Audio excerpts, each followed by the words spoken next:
Welcome to the Sci-Fi Story. Here you find the best HFY story written by human. Listen the story. If you like it, subscribe the channel.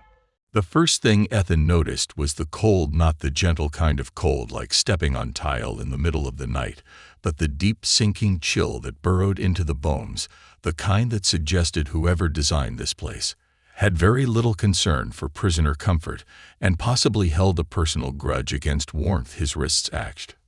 From the restraints, thick bands of some unfamiliar metal locking him to the chair in the center of the dimly lit chamber, the walls pull faintly their darks.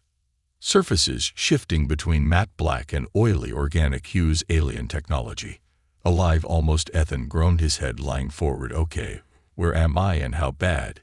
Is it on the scale of 1 to dissected? No answer. He blinked, trying to get his bearings. The last thing he remembered was his ship being dragged out of hyperspace, alarms blaring, the sudden gut-wrenching jolt of forced deceleration, then darkness. Now here, wherever here was a door hissed open. He forced himself upright as footsteps echoed against the cold floor, each one measured and deliberate. Whoever was coming, they weren't in a hurry. That was never a good sign. Then she stepped into the light. The first thing he noticed was her ears, long, tapering to sharp points, a striking contrast against her otherwise human-like features. She was tall, her frame wrapped in dark armor that clung to her like a second skin, adorned with subtle ridges that suggested both function and an unsettling aesthetic choice. But it was her eyes that held him. Captive, gold like molten metal, glowing faintly in the dim chamber, intelligent, sharp, and currently regarding him with something that was not the cold calculation of a captor interrogating a prisoner. No, there was something else there, a flicker of something he couldn't quite place. Great, that meant extra trouble, so Ethan said, forcing his voice into its default setting, mildly sarcastic, utterly unimpressed. Are we doing the whole interrogation thing, or do you guys just kidnap humans for the ambience? She didn't answer immediately, just stared at him, her expression unreadable, and then almost imperceptibly her hand shook. Ethan frowned. Are you okay? You? Her voice was a whisper, and the way she said it made the tiny hairs on the back of his neck rise. You should not exist. Okay, that was definitely not what he expected. Ethan gave her a slow, wary blink. Not the usual reaction I get from women, but I appreciate the creativity. Still no reaction. She was staring at him like she had seen a ghost, or worse, like he was one. Then, before he could process the growing unease twisting in his gut, she moved in an instant. She was inches from him, gloved fingers pressing against his temples. A sharp electric jolt shot through his skull, and his vision, fractured memories flashing past, too fast to grasp. He gasped, his body going rigid as the sensation tunneled through his brain like a live wire. And then it wasn't just his memories anymore. He saw her not as his captor, not in this cold, sterile chamber, but somewhere else, somewhere warm, a different time, a different world. Laughter, not war hands reaching, not bound, a whisper of a name that had never passed his lips before, but felt like it belonged to him. Vena. He knew her somehow, impossibly he knew her. The moment shattered, and Ethan slumped forward, gasping. The cold of the room returned, the restraints bit into his wrists again, and reality reasserted itself with a vengeance. Vaya stumbled back, her breath uneven, her golden eyes wide with something he had never expected to see in a warrior who had literally kidnapped him off his ship. Fear. Ethan coughed, trying to catch his breath. Well, he rasped, that was way more personal than a first date usually gets. Vaya didn't answer. She just stood there, staring at him like he had somehow shattered the foundation of her universe. Then, without another word, she turned and strode out of the room, the door hissing shut behind her. Ethan sat in stunned silence for a long moment before exhaling heavily. Yeah, he muttered, that's probably not good. The silence left in Vena's wake was almost as unsettling as her reaction. Ethan had expected a lot of things when he got captured: interrogation, torture, maybe some coldly delivered monologue about the inevitable destruction of his species. What he had not expected was for his captor to freak out, nearly collapse, and then leave like he had just told her that space taxes were due. He flexed his fingers against the restraints, still locked in. Not ideal, he sighed, tilting his head back against the chair, staring at the ceiling.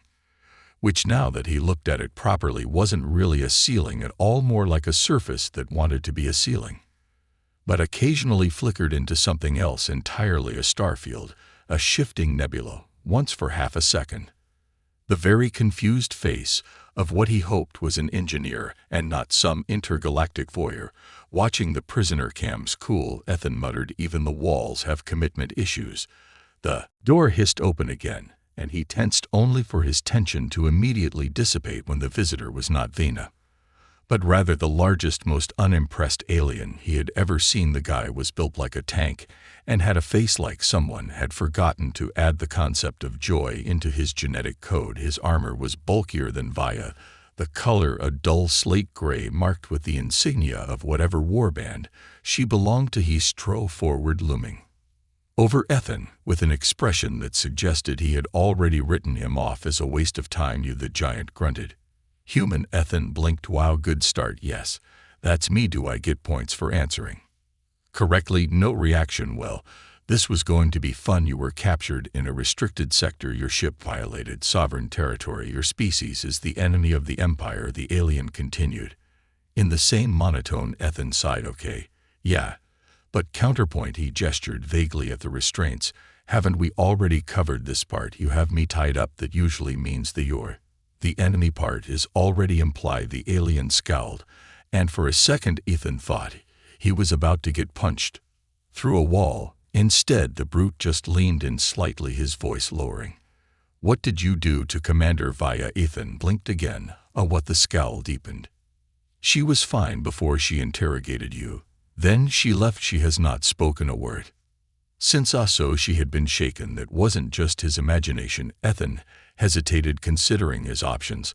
Lying seemed like a bad move. This guy could probably detect dishonesty through sheer intimidation, but telling the truth, saying, "Oh yeah, she touched my brain and saw memories of an alternate reality where we were apparently lovers instead of mortal enemies. Yeah, that would go over great. I exist," Ethan finally said, flashing his best charming yet infuriating grin. "And sometimes that's enough to really mess with people." The alien's jaw tightened. "You are lucky she ordered that you remain unharmed," he muttered before turning on his heel and marching back out of the cell. Ethan raised an eyebrow. "Wait, she what?" But the door had already hissed shut again. He exhaled, slumping against the chair. His heart was still hammering. The humor was a shield, sure, but even he wasn't stupid enough to ignore the implications. Vaya was high-ranking a warrior, and she had ordered that he remain untouched after seeing whatever it was that had rattled her. That was either very, very good news or the prelude to something much worse. Hours passed, maybe longer. Time was a weird thing in a place like this, floating in the depths of an alien warship, locked in a room that had neither windows nor clocks. Eventually, though, the door hissed open again. This time it was her. Vina stepped inside slower than before. There was no anger in her movements now, no sharp military precision. Instead, she looked like someone who had spent the last few hours walking through a maze she had been certain didn't exist. She didn't speak right away. Ethan cleared his throat. "So, are we doing this again? Because last time you touched my head, I'm pretty sure I saw a memory of us holding hands, and I have so many follow-up questions." Vaya stiffened just slightly, then she stepped forward. He tensed, but she didn't reach for his mind again. Instead, she crouched, leveling her golden gaze with his, searching his face, as if trying to piece together puzzle that shouldn't have pieces. "Tell me," she said finally, voice softer than before. "Do you dream?" Ethan frowned. Weird question, but yeah, I mean, when I actually get sleep, which, fun fact, isn't super common in situations like you dream of me. It wasn't a question. He swallowed. I don't know if it's you. I mean, I've had weird dreams before. Once I dreamed I was being chased by a sentient toaster that wanted revenge. So this is not a joke." Her voice was firmer now, not angry, just desperate. Ethan exhaled. "Fine. Yes, I've had dreams about you, about us. But that shouldn't be possible. I didn't know you before I woke up in this cell. So unless I'm starring in some cosmic prank show, it was real." He blinked. She stood, taking a step back, folding her arms across her chest, as if that might somehow hold back the storm behind her eyes. "Something was taken from us," she said. "Something I cannot explain, but I know it now. And so do you." Ethan hesitated. "Okay, So what do we do about it? Vay's jaw clenched. I do not know a beat. Ethan sigh. Great love, a mystery nothing. Says stress-free experience, like realizing your own past, may or may not have been rewritten by forces beyond your understanding. Vayne gave him a look that suggested she wasn't sure whether to be annoy her, amused. You're irritating. She muttered, yeah, that's a common review. A pause, then to his surprise her lips twitched just slightly, almost like she might smile. Then, just as quickly the moment passed, she turned toward the door. I need time, she said. Ethan watched her go, exhaling slowly. Yeah, he muttered to himself, as the door sealed shut behind her. Me too. The next time the door opened, Ethan was half asleep in the chair, trying to convince himself that a cold metal floor and a questionable atmosphere weren't the worst place to take a nap. He had just started drifting into that weird state between awake and dreaming, where thoughts turned strange and physics stopped mattering, when a sharp clang snapped him back to reality. His eyes shot open. Vaya stood before him holding a tray of food, or at least what he assumed was food. It looked like someone had taken the concept of nutrition and asked an engineer instead of a chef to design it. The tray held 3 neat compartments, one filled with something resembling grayish paste, another with a cluster of dark blue cubes, and the last containing a strip of meat that had a suspiciously metallic sheen. Ethan blinked. Are we at the romantic dinner stage of captivity now? Vayne's expression remained unreadable as she set the tray on a small platform beside him. You need to eat right. Got to keep my strength up in case of a daring escape attempt. He tried to move his hands, but the restraint still held. Oh wait, no, I'm still tied up. You see the problem here? Vaya sighed, a sharp flick of her fingers, and the restraints disengaged with a soft hiss. Ethan rubbed his wrists. See, was that so hard? He gestured to the tray. All right, what's on the menu? And please tell me none of this is still moving. She ignored him and stepped back, arms crossed. He got the distinct impression she was watching him the way a scientist watches a test subject carefully. He picked up one of the blue cubes and sniffed it. No immediate danger. He popped it into his mouth and chewed it. Was Ethan said, blinking. That's actually not bad, kind of like spicy melon. Vaya raised an eyebrow. You like roll and fruit? Yeah, it's weird, but in a good way. What about this stuff? He poked the gray paste with his finger. It wobbled menacingly. It is a protein blend, Vanna said. Ethan hesitated. Okay, see, that sounds suspiciously vague, but hey, I survived college cafeteria food. So he took a small bite. Instant regret. His whole face contorted. Okay, nope, that tastes like someone blended up sadness and regret. Vaya actually snorted a tiny involuntary noise she immediately tried to cover up by clearing her throat. Ethan pointed at her, triumphant. Aha, was that a laugh? Did I just get the scary alien warrior lady to laugh? Bunk face smoothed into a mask of practiced indifference. You are hallucinating. Aha, sure. He grinned. You totally laughed. She ignored him. Eat the rest. Ethan eyed the metallic-looking meat strip. And this tech venison. Okay, that's not so bad. He took a bite. His chewing slowed. Oh, that's different. Vaya smirked. It is high in iron. Your body will adjust. Ethan swallowed carefully. Cool love. That for me. He set the tray aside. All right, so what's next? More weird brain-melding memory flashbacks. Another round of cryptic staring contests. Vaya smirk faded. Her expression grew distant, calculating. I have questions. Ethan leaned back. Of course you do. She tilted her head. You say you do not remember me? Not before this ship. Not before I touched your mind. Yeah, I'd remember meeting an alien warrior woman with a personal space problem. Vaya ignored the jab. And yet I saw memories that should not exist. Yeah, that makes two of us. Ethan frowned. Look, I don't know why I have those memories, but I know they aren't mine. I mean, they feel real, that logically they can't be right. V was for a long moment, then almost too softly, she said, I was trained for war. Bred for it. There are no mistakes in my mind. And yet you are there. Ethan studied her face for the first time since they met. She looked uncertain. That was probably bad. Okay, Ethan said, rubbing the back of his neck. Oh, a wild theory. What if time travel is involved? Vunk's eyes narrowed. Explain. Like, what if something changed? A timeline got rewritten, maybe in another version of reality. We did know each other. and then someone erased it via considered this. You suggest a temporal anomaly that is highly improbable, okay, but improbable and impossible aren't the same thing. If you told me yesterday that I'd be having a very unsettling romantic history crisis with an alien war captain, I'd have said that was improbable too. Vay's gaze sharpened. If someone has altered time, why would you retain memories that do not belong to you? Ethan opened his mouth, then shut it. Okay, that's a fair point. But maybe it's not just me. What about you? Maybe you wouldn't have noticed before, but now that you saw those memories, you feel it too, don't you? She didn't answer, but she didn't deny it either. Ethan sat forward. Look, I get it.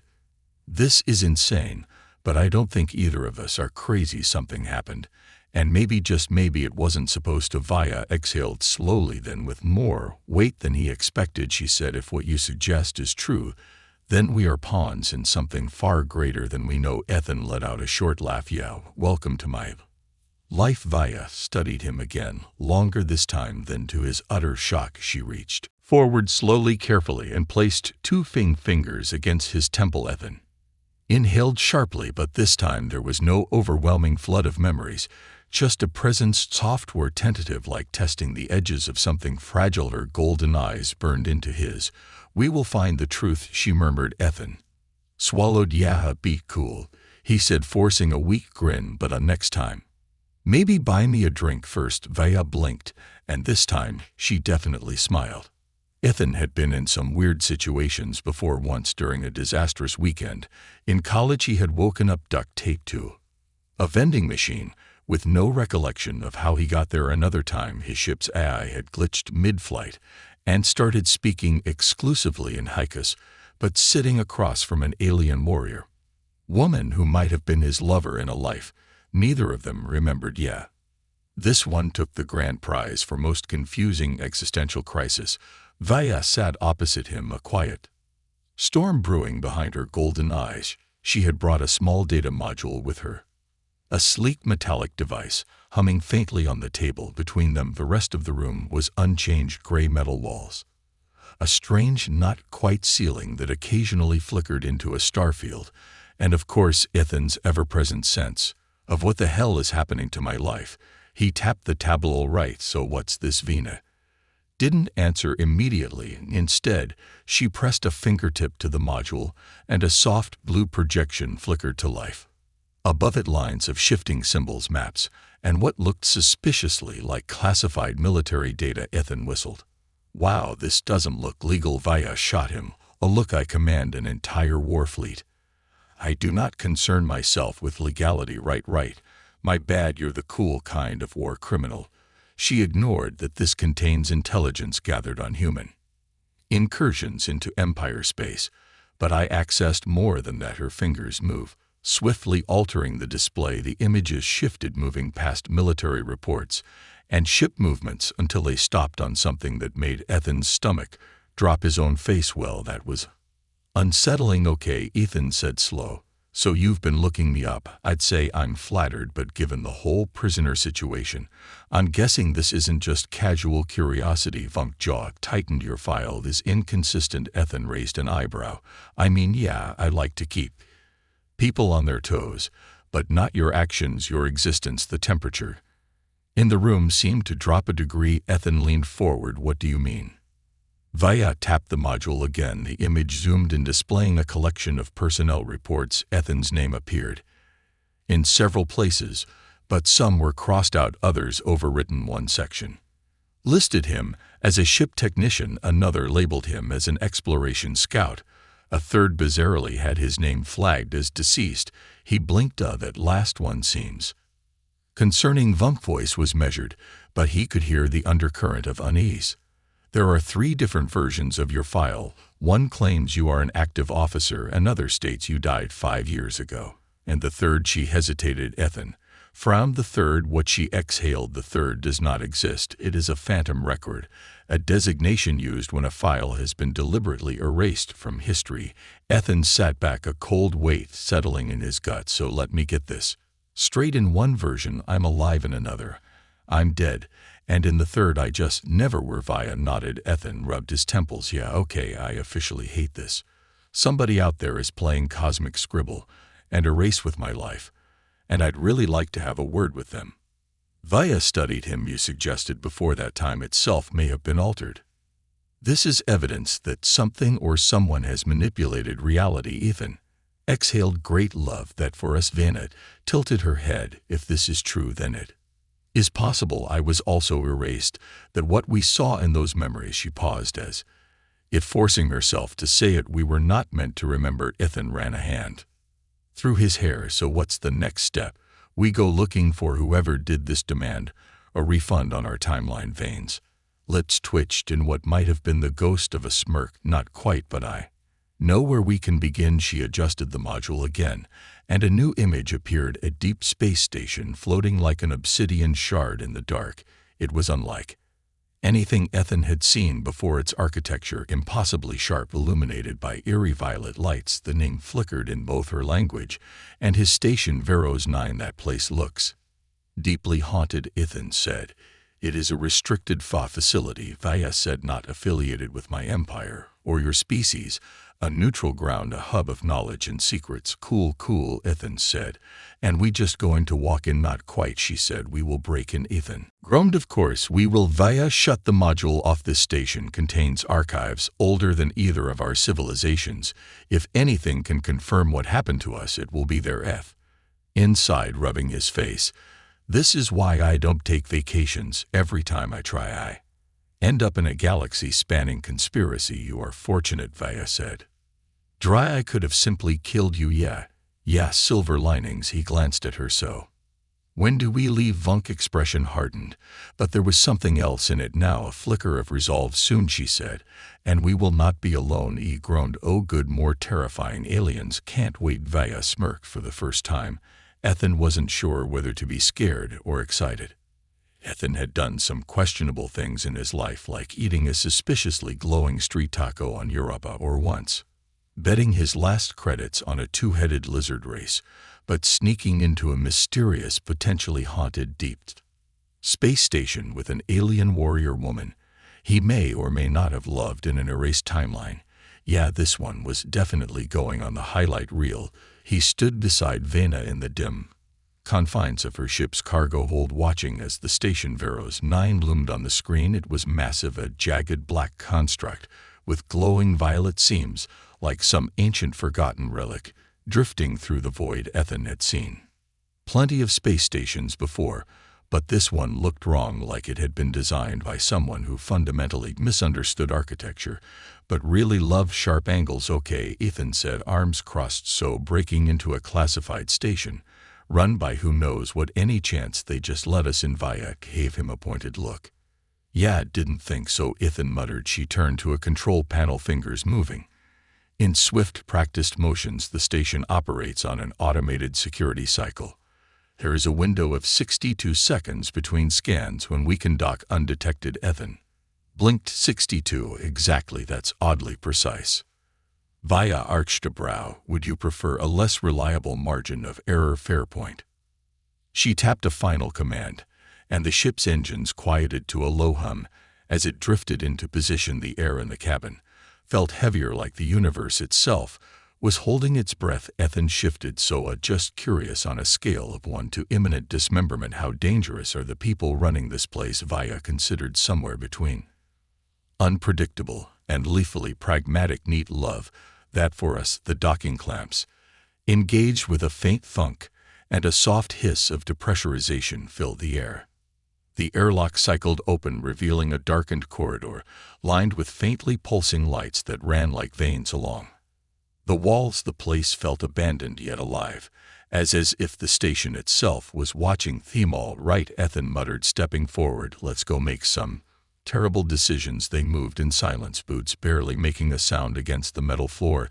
The corridors twisted in strange, unnatural angles, as if the station had been built in layers upon layers, each section from a different time or civilization. Ethan felt an uncomfortable prickle at the base of his skull. You know, he whispered, this place gives off big, we were not meant to be here energy. Vaya barely glanced at him.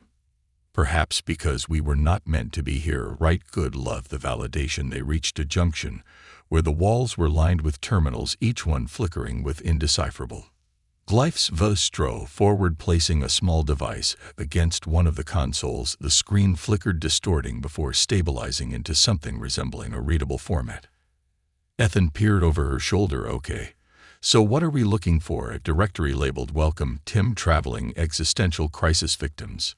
Vaya exhaled. We need to find records on any anomalous shifts. In reality, anything that suggests time was altered, erased, or rewritten. Ethan nodded. Right, should be easy, just got to find the hey who messed with the timeline logs. Vanna ignored him. Scrolling rapidly through the data, the symbols flashed too fast for Ethan to follow, but she seemed to understand it. Then suddenly she stopped, her entire body tensed. Ethan immediately straightened. What is it? She didn't respond. Instead, she tapped the screen, and a new image appeared, a fragmented file, corrupted, but still legible enough to send a chill through Ethan's spine. It was his face again, but this time there was something else beneath his image, were the words subject Ethan Voss, status reinstated, prior designation expunged. Ethan's mouth went dry. Reinstated. He swallowed. I don't know a lot about bureaucracy, but that sure sounds like I used to not exist, and someone decided to bring me back. V's eyes remained locked on the screen, her expression unreadable. This confirms it. You were erased, and now something or someone has undone that erasure. Ethan let out a breath. Great. Cool, it's only mildly terrifying.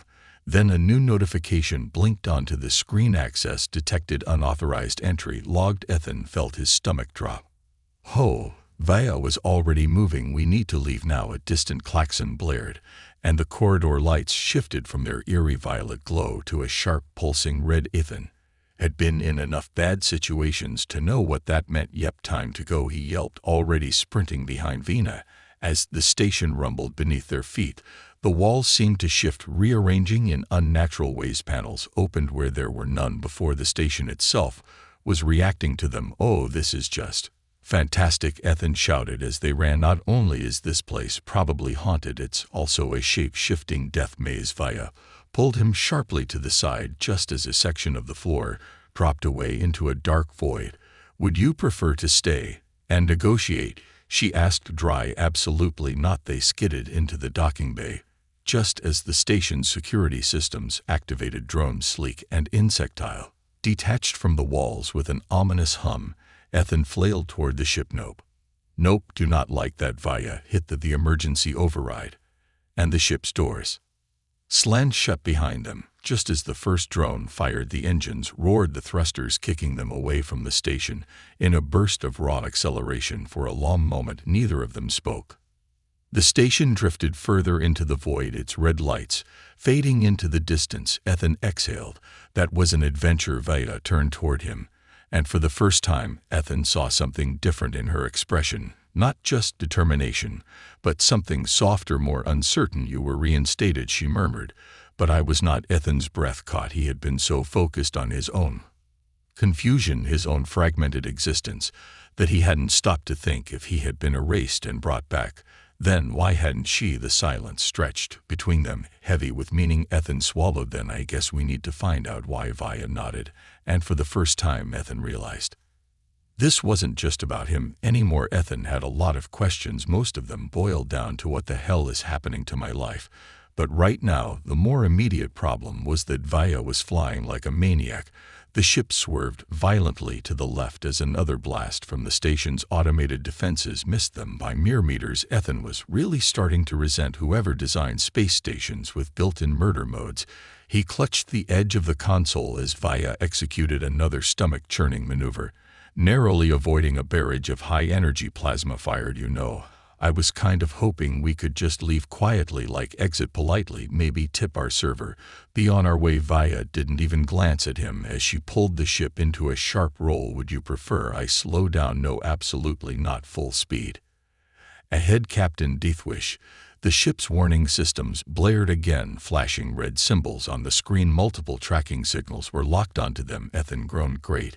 They sent out pursuers. You just had to poke the space Where didn't you via finally shot him a glare? Would you rather we had stayed? Not particularly, but I'd love if our escape didn't involve actively dodging explosions. She tapped a series of controls, engaging a complex series of jamming signals to throw off the tracking systems.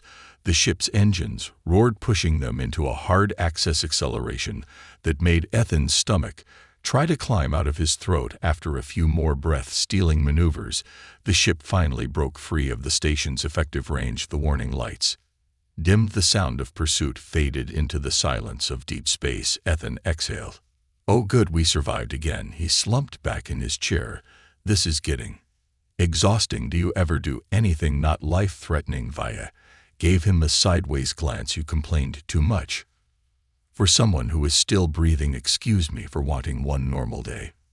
Via huffed, but didn't respond. She was already deep into the data they'd stolen.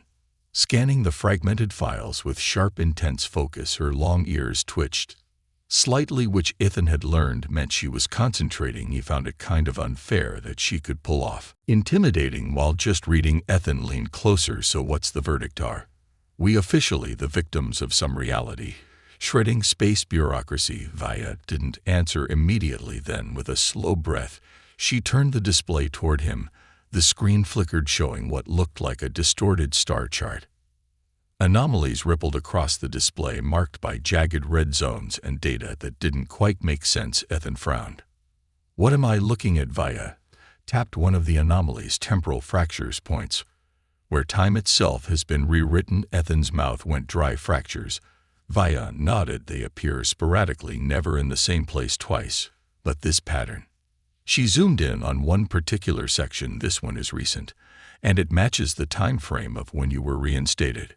Ethan let that sink in. Okay, so that means someone or something is literally breaking time apart and putting it back together. Not white. Vena adjusted the display again, zooming further, more like correcting it. Something erased you, Ethan, and something else put you back. Ethan blinked. Well, that's unsettling. Who even does that? Vunk expression darkened. There is only one force I know of with that level of control. She tapped a single word that had appeared in the data, highlighted in stark white against the black screen. The Continuum Authority. Ethan frowned. I feel like I'm supposed to know what that is. Should I be horrified? V's gaze was unreadable. If they are involved, then yes. Ethan exhaled. Fantastic. Love that journey for us. He pinched the bridge of his nose. All right, so let's sum up. Mysterious time editing.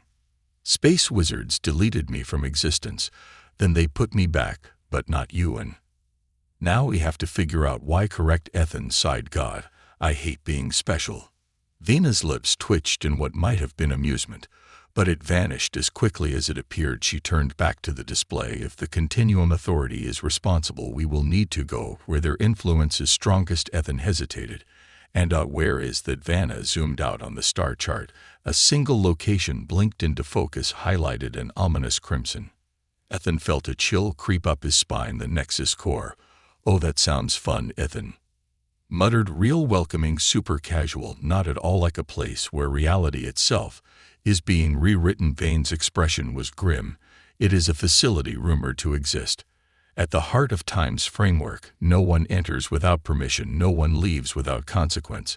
Ethan let that sit for a second, then he nodded, exhaling sharply. All right, so our best plan is to break into the actual control center of time itself. Via gave a slow nod. Ethan groaned. I knew you were going to say that. Via tilted her head. You are free to abandon this course if you wish. Ethan scoffed. Right, just go back to my totally normal life of not existing. Yeah, no thanks. Via met his gaze, her golden eyes searching his face. There was something unspoken between them, something neither of them were quite ready to void. But Ethan could feel it. He had a choice. He could walk away. He could pretend none of this was happening. But then he looked at Via, at the way she stood, shoulders squared, jaw set with determination. She had lost everything. She had been erased. And now, for the first time, they had a chance to fix it. Ethan sighed, running a hand through his hair. All right, let's go piss off some time. Gods. Via gave him a slow, approving nod. Their path was set, and something told Ethan that the universe was not ready for them. The Nexus Core was not built for visitors. Ethan was pretty sure that much was obvious from the moment they stepped Inside, it wasn't just the unsettling silence, or the fact that the walls seemed to shimmer like liquid metal. It was the feeling, the deep bone-rattling sensation, that they had just walked into the beating heart of reality itself. "I don't like this place," Ethan muttered under his breath, as he followed VA through a corridor that looked like it had been designed by a minimalist who hated the concept of warmth. "It's too clean, too organized, like a place where emotions are banned." VA didn't slow her pace. "That is because this facility exists beyond the influence of time. There is no history here, no past or future, only now." Ethan shuddered. "See, that's exactly the kind of thing people say right before everything goes horribly wrong." They pressed forward, their stolen access codes working surprisingly well, probably because no one had ever needed to hack the Nexus core before. This wasn't a place people broke into, it was a place people never left, which made Ethan very aware of the fact that they still didn't have a solid plan for getting out. "Okay, quick recap," he said. "We're here to find out why I was erased, why you weren't, and if we can undo this whole cosmic memory wipe thing before the omnipotent time overlords notice we're poking around, correct? And when they do notice," Vaya didn't answer, "which wasn't great." Ethan sighed. "Fantastic, love our odds." They reached a central chamber, a vast cathedral-like space, lined with translucent pillars that pulsed with eerie shifting light floating above them. Suspended in a gravity-defying lattice of pure energy was a single glowing structure. It wasn't a computer, wasn't a machine, it was something more. "The archive," Vaya whispered. "The heart of the continuum. Authority's power. Every alteration, every change to history is recorded here." Ethan whistled. "Okay, cool, love. That quick follow-up. How did we not die while messing with it?" Before Vaya could answer, a voice filled the air, a voice that wasn't coming from anywhere in particular, but rather everywhere at once. Unauthorized presence detected. Ethan groaned. "Oh, come on. We've barely touched anything." A shimmering figure coalesced in front of them, tall, robed and flowing, light, faceless, but unmistakably aware. "You should not be here," the entity said. Ethan held up his hands. "Technically true, but in our defense, reality messed with us first." Vaya stepped forward. "You erased him, then you brought him back." "Why?" The entity's form flickered slightly. "An error." Ethan blinked. "I'm sorry, what a miscalculation." A fragment of the erased timeline persisted. "It was not meant to." Vunk jaw tightened. "And what of me?" The entity hesitated, then in a voice that held no malice, no remorse, it simply said, "You were never meant to return." Silence. Vena didn't move, didn't breathe. Ethan saw something shift in her expression, something raw, something almost broken. He stepped closer to her. "FAA," she turned, her golden eyes blazing. "No." Her voice was steel. "No, I was meant to exist. I do exist." She faced the entity again. "And I will not let you take that from me." The archive pulsed. The air hummed with tension. Ethan exhaled. "All right," he muttered. "Guess we're doing this the hard way." He lunged forward, and without thinking, without hesitation, touched the archive. The universe broke. Or maybe it didn't, maybe it just shifted, unraveling around him in a swirl of colors and memories that weren't his, but where he saw flashes of a life that had been stolen, moments with Vena, a war they had never fought, a love that had been wiped from history. And at the center of it all was a choice, a single, impossible choice: restore what was lost or leave things as they were. The entity's voice echoed in the void. "Choose." Ethan looked at Vaya, at the fire in her eyes, the strength in her stance. He saw everything she had lost, everything she had been denied. The choice wasn't hard. He reached out and pulled. The Nexus core erupted in light, the archive rewriting itself, rewriting history itself. The fractures in time sealed. The erased past returned, and then silence. Ethan gasped, stumbling back. He was here, still here. Vaya stared at him, then at herself, then at the room around them. "What?" Ethan exhaled, shaking off the weight of what had just happened. "Okay. Good news. I think I fixed it." Vaya looked at him, eyes searching. "You did that?" Ethan shrugged. "I mean, technically, yeah. But you know, team effort." She didn't say anything for a long moment. Then, unexpectedly, she laughed. It was quiet, barely there, but real. Ethan grinned. "Hey, look at that. I fixed the timeline. And I got you to laugh. I think that counts as a win." Vaya shook her head. But there was something softer in her expression, now something lighter. The entity was gone. The Nexus core was still silent, and the universe had settled. Ethan looked at Via. So what now? She considered that for a moment, then with a slow, deliberate nod, she said, we make our own future. Ethan smirked. Now, you're getting it. And with that they walked away side by side into a history that was finally theirs again.